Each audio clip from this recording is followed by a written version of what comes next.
One of my rare videos. Yes, I know I'm not putting as many videos on the channel as I would like. I just moved, bought a new house, so have to spend time on that. Sorry. Today's video is an opinion on assisted opening knives. And I have a couple of lower end examples on the table. What I have is a Smith & Wesson M&P knife, Heiho from Columbia River, and something from Kershaw. This is a model 1940 ST speed safe knife. What I like about assisted opening knives is of course the ability to open them one-handed and have a blade ready instantly. What I don't like about certain knives is lack of prevention of surprise opening, so to speak. I had a knife similar to the Smith & Wesson open on me in the pocket of my shorts. Unfortunately, I kind of got caught by the material before it went into my leg, which, as you can imagine, is a rather unpleasant situation, especially if it did go in, but it didn't. So, in this situation, what I have are three different levels of protection knives. Maybe because of price, maybe because of some other reasons or design, I don't know why.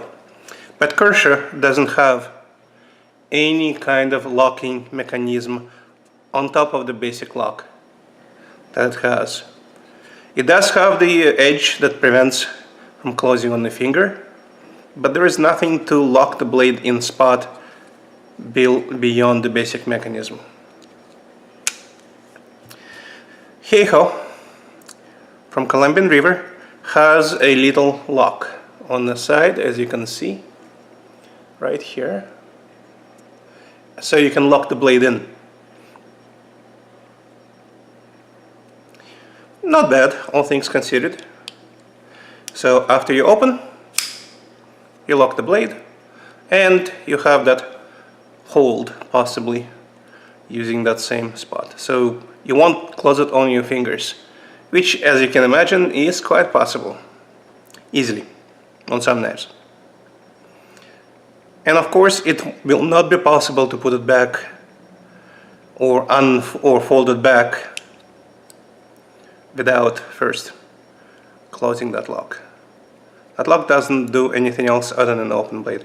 And Smith & Wesson M&P, which was my first, I think, assisted opening knife back a couple years ago, quite a few years ago actually. They might have been one of the first manufacturers to create assisted opening knives, I don't know. But I know I saw them first before a lot of other companies. These guys have multiple locks on the blade.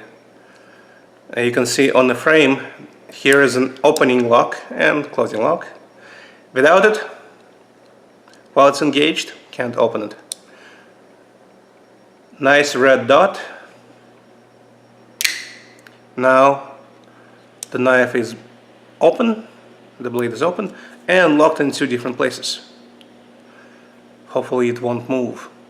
Again, it might not be the best knife, but has the sample configuration of multiple locks.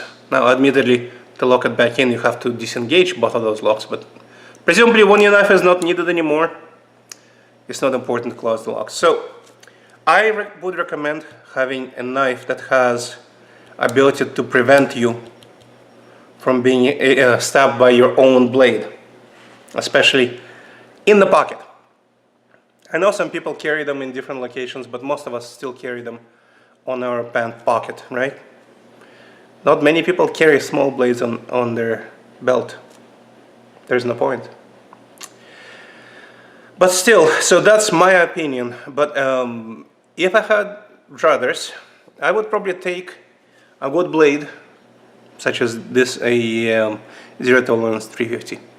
It's not an assisted opening knife, so you can see that it can go halfway. But with a little training and a little bit of effort, it will still open. and it will lock itself. There is no locking needed. I mean, this is a tank-built knife, as you know. Zero Tolerance is a very reputable company.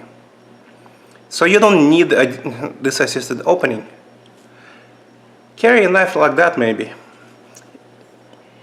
Unless you specifically have to have assisted opening. For example, you don't have the strength, or you don't have the ability to open a knife normally. That is possible. I don't know the situation for that, but that is possible. And if all happens that way, that's my opinion. Get a good assisted opening knife, or get a knife that will be easy to open for you. For example, this is not an easy to open knife. And it's kind of hard to consider it a pocket knife. Now, admittedly for me, I carried this for years. And it has a additional opening method, which is very hard to show on a camera, sitting at a table. But Spartan is one of my favorite knives. But it's getting to be a little large. And for some people, might require more effort than expected to open. To each their own. Pick a knife that works for you. I just wanted to give opinion about assisted opening and the knives that don't have a lot of protection from them opening themselves. And since they require a lot less energy than the regular knives, such as you can see here, some of my best knives, they could be a bit more dangerous to yourself. Thus, I relegated some of these knives as box openers. These are not my EDC knives anymore. I might actually keep as EDC because I like it for a different purpose, but it's not EDC in the pocket, it's EDC somewhere else. That's it, and thank you for watching the video on my channel. If you have any questions, please comment. I try to answer every single comment. If you like what you see, please subscribe. I have a lot of videos that are coming. I have a lot of things that I want to cover. And in many ways, this is a translation of my Russian language channel. So my accent, unfortunately, is not fake. I would like to not have an accent, but I came here too late. And now I have a Russian Arkansas drawl accent. On this note, thank you for watching. Please subscribe. Please click like. And if you have a question, don't be afraid to ask. See you next time.